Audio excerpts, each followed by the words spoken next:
Hi everyone.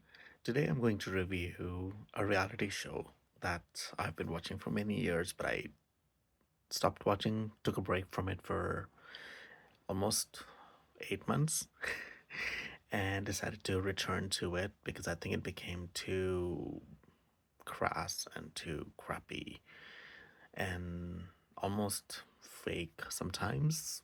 You might know which one I'm talking about. I don't know. I have done some reviews for it before, but not that many. It's 90 Day Fiance, and this time I'm going to be reviewing the full season of Love in Paradise that just ended this week. So I decided to watch it on a whim, decided to return to the show. I've been watching it for many years, and as I said, I had some issues with it. But I was curious to see Love in Paradise because I haven't seen all seasons of it, so decided to just watch it. And here are my thoughts. So, first of all, I was pleasantly surprised by the show. I thought it did pretty well. I enjoyed watching it. The drama always is there. So, let's talk about some of the things. It will have spoilers because it's a reality show without spoilers. You can't really talk about it.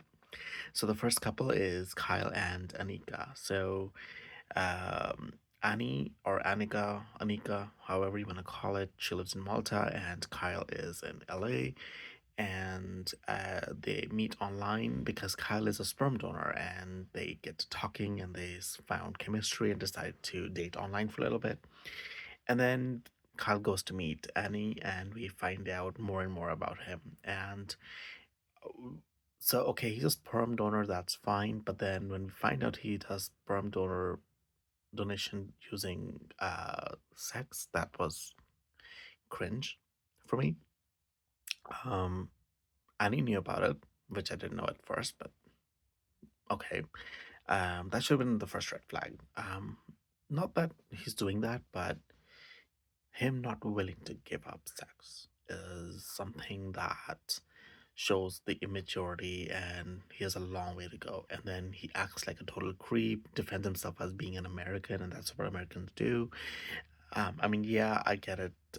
Europeans are more poised and stuff, but still, at the end of the day, the way he was acting on his first date, he didn't even dress up. And come on, like that's chivalry. Chivalry. That's not being American. That's just you being a douchebag.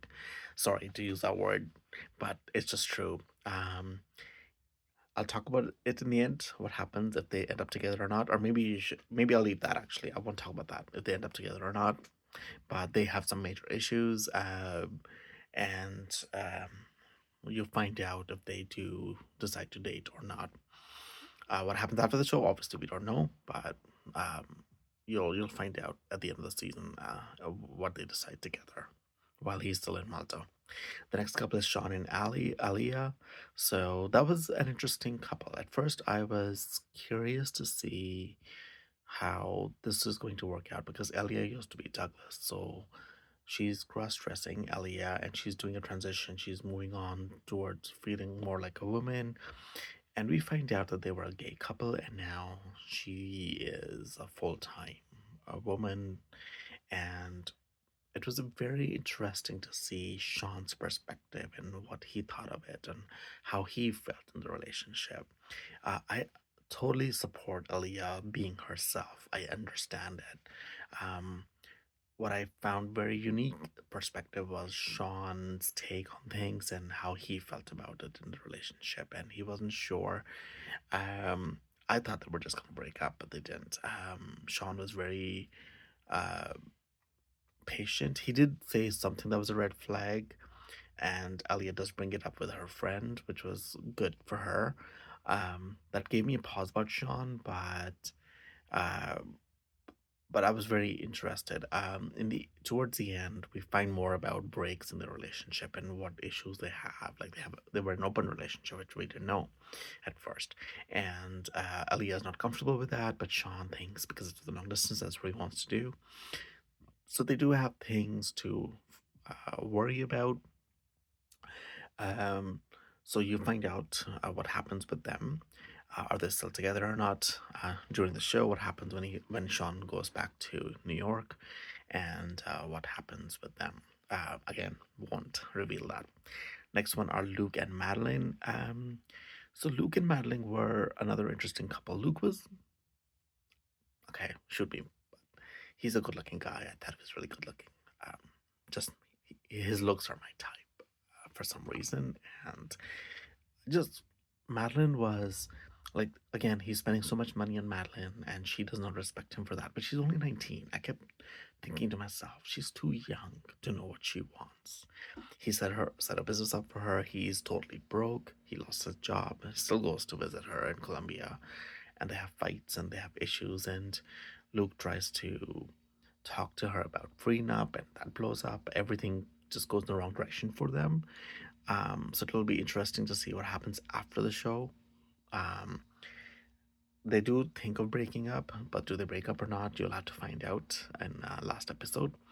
But but they both have growing up to do. But Madeline, because she's like, for me, it was like she's just so young. It's just too early uh, for her. I just felt that she should wait. She should just wait. Settling down with somebody. 19 is too young. That's that. The last and not least, Alex and Adriano. That was another interesting couple.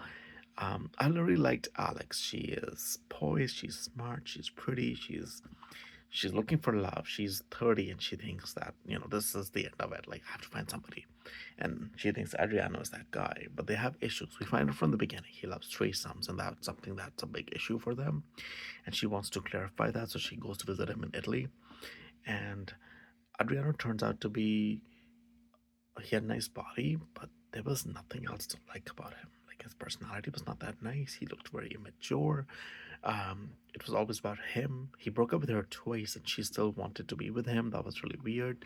I know love makes you do crazy things, but at the end of the day, you gotta be more careful.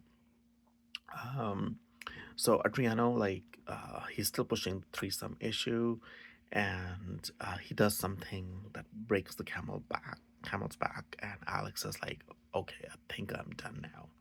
But is she done with him? You'll find out at the end of the season.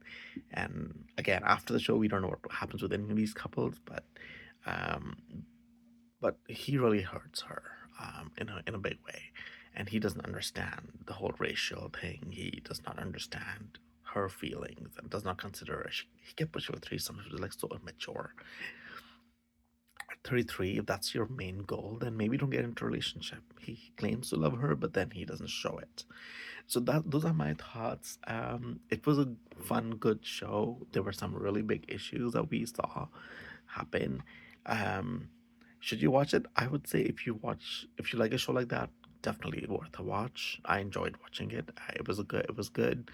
It was a better season than the last couple of them that they've had. Like Happily Ever After was boring, and the one before that was also boring. I literally left it in between the and didn't watch the Happily Ever After at all. Like, I find those shows boring anyway a little bit because I think they're just pushing too far now to invest in these couples, and they just do these silly things, and it's just weird.